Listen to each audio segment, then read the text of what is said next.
존경하는 울산 시민 여러분, 어제는 두 후보님들 싸우지 말라고 내가 많은 시간을 할애해서 좋은 이야기를 해드렸습니다.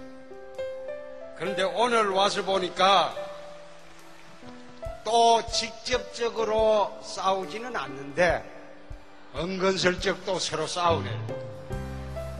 이 정도 싸우는 거는 경선의 양념이고 그렇기 때문에 별 문제 없으리라고 생각합니다. 홍준표는 33년 전에 복산동으로 우리 가족 전부가 이사를 나갔습니다. 오늘은 무거운 이야기보다도 홍준표 라이프 스토리를, 인생을 어떻게 살았냐, 우리 제2의 고향인 울산 분들이 홍준표를 한번 봐주시기 바랍니다. 이 홍준표가 어떻게 살아왔느냐, 거기에 대한 이야기를 시작하겠습니다. 창녕남지에서 태어났습니다. 7살 때 가산을 다 탕진하신 우리 아버님을 따라서 걸어서 리어카 끌고 이틀 걸어서 대구로 이사를 갔습니다. 대구 신천국민학교 2학년 다니다가 또 대구 신안국민학교로 옮겨갔습니다. 4학년 때 창녕읍으로 내려왔습니다. 고향에 창피해서 못 가고 창녕읍까지 내려왔습니다. 6학년 때 5, 6학년은 합천산골로 들어갔습니다. 살길을 따라서 흘러간 곳이 합천산골까지 흘러갔습니다. 그렇게 해서 합천에서 하천부지 1400평 농사지으면서 홍수가 지면 그 다음에는 막노동을 해야 됩니다. 그렇게 살았습니다. 보리쌀 2마리 지고 중학교는 대구 올라갔습니다. 영남 중고등학교 다니면서 6년을 장학생으로 살았습니다. 지금 여기 와 계신 우리 예비역 대령하는 김옥희 우리 위원장께서 저한테 단팥빵을 자주 줍니다. 중고등학교 때 저는 점심시간에 밥을 먹지 못했습니다. 수도가에서 물로배를 채웠습니다. 그때 학생들이 와서 단팥빵을 사먹는 게 그렇게 부러워 보였어요. 그런데 지금도 저는 단팥빵만 좋아하고 먹습니다.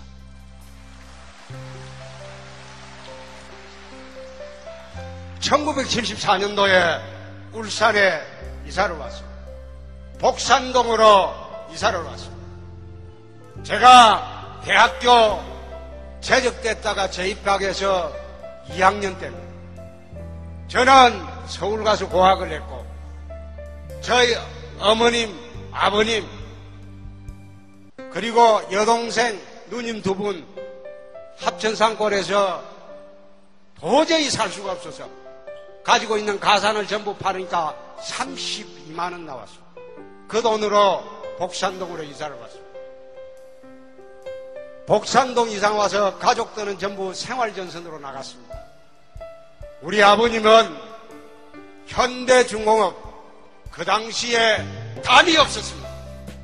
허벌판에 철조망을 친 현대중공업 그때였습니다. 임시경비원을 했습니다.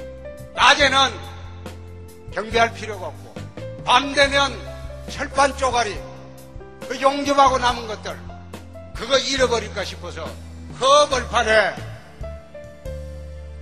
횃불 켜놓고 밤새도록 경비하는 임시경비원을 했습니다. 제가 86년도 검사가 되어서 검사가 된 후에 울산을 자원해서 87년도 울산지청에 왔을 때 현대중공업 간부들하고 회식을 하면서 저희 아버님이 현대중공업 근무한 일이 있다 그렇게 이야기하니까 현대중공업에서 그렇게 열심히 홍가성을 가진 간부를 찾았답니다. 그런데 저희 아버님은 현대중공업에 이름 없는 임시 경비원으로 밤마다 있었죠. 74년 겨울방학 때 내려와서 밤에 아버지 경비 서는데 가봤습니다. 그 어두운 바닷가에서 노인네가 그거 모닥불에 손 째면서 밤새도록 앉아있는 걸 보고 참 피눈물 흘렸어요. 홍준표는 그렇게 살아왔습니다. 그렇게 살면서 검사관에서 이 땅에 나쁜 놈 다 잡았습니다. 권력자들 다 잡았습니다. 불쌍한 사람 다 도와줬습니다. 나는 내가 그렇게 내 인생을 살아도 내 아버지가 그렇게 우리를 힘들게 했어도 나는 살면서 내 아버지 단 한 번을 원망한 일 없습니다. 그렇게 살다가 75년도 그 바닷가에서 영하 15도 넘는 바닷가에서 그때 병을 얻으셔서 그 이름이 돌아가셨어요. 정말 그때 학교를 그만두고 싶었습니다. 막노동이라고 해야 되는 거 아니냐. 그때 제 몸무게가 48kg였어요. 막노동 할 수가 없었어요. 그래서 공부해서 사는 길뿐이다. 죽기 살기로 공부를 했습니다. 어떻게 하면 내가 당하고 있는 이 가난의 대물림을 내 대에 와서는 끊느냐. 내 대에 와서는 이 가난의 대물림을 끊자. 죽기 살기로 공부했어요. 내가 사는 길이 그것뿐이라고 생각했어요. 몇 번 떨어지다가 도시에 됐습니다. 내 전라도 처녀하고 연애해가지고 봉천 7돈 지하 단간 새방에서 출발을 했습니다. 겨울 되면 지하 단간 새방이니까 사법연수원 들어가면 그때는 보장되던 시대였습니다.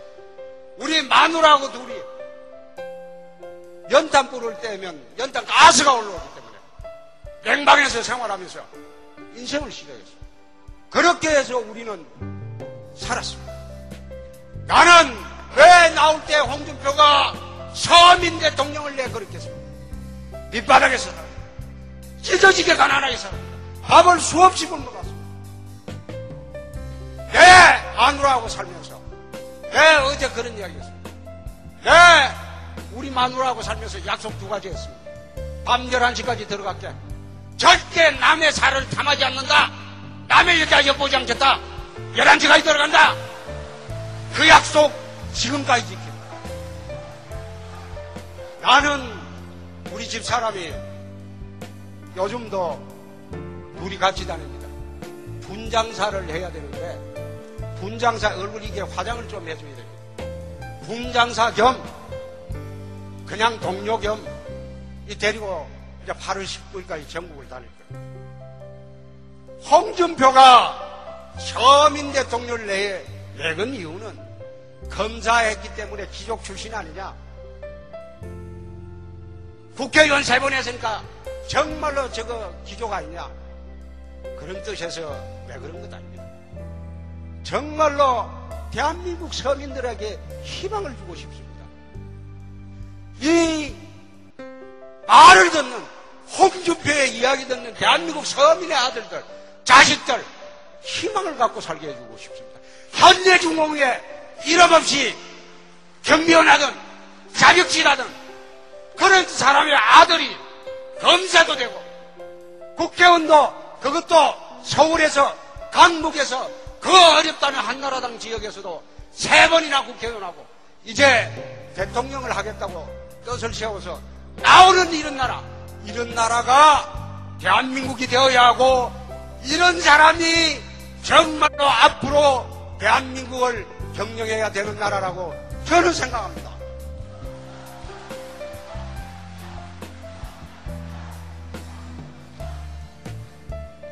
일 잘하는 후보 이야기합니다. 저는 이명박 후보님과 같이 개천 출신입니다. 소위 개천에서 용난다고 그러잖아요. 이명박 후보님과 저는 개천 출신. 그래서 개천 출신들끼리는 통하는 게 있습니다. 참 일 잘하는 후보 좋습니다. 그런데 우리 박근혜 후보님은 흠없는 후보라고 이제 주장을 하십니다. 흠없는 후보 참 좋습니다. 그런데 홍준표는 일도 잘하고 흠도 없고 거기다 말도 잘합니다. 여러분, 아니 일 잘하고 흠 없고 말 잘하는 후보가 있는데 뭐 하려고 대의원 여러분 엉뚱한 데 줄을 서서 그래 고생하십니까? 그렇지 않습니까? 홍준표가 대통령이 되면 빈손으로 청와대 들어갔다가 빈손으로 나오는 대한민국 최초의 대통령이 되겠습니다. 청빈한 대통령이 되겠습니다. 깨끗한 대통령이 되겠습니다. 서민들 잘 살게 해주고 서민들이 행복한 나라 만드는, 그런 행복한 세상 만드는 그런 대통령 될 겁니다. 대한민국 60년 동안 우리는 독재자 대통령, 부패 대통령, 무능 대통령만 보았습니다. 이제 홍준표를 밀어주면 대한민국 처음으로 빈손으로 청와대에 들어갔다가 빈손으로 나오는 청빈 대통령, 깨끗한 대통령이 될 것을 여러분들에게 약속합니다. 감사합니다. 여러분, 홍준표 후보께 뜨거운 성원의 박수 다시 한번 부탁드립니다.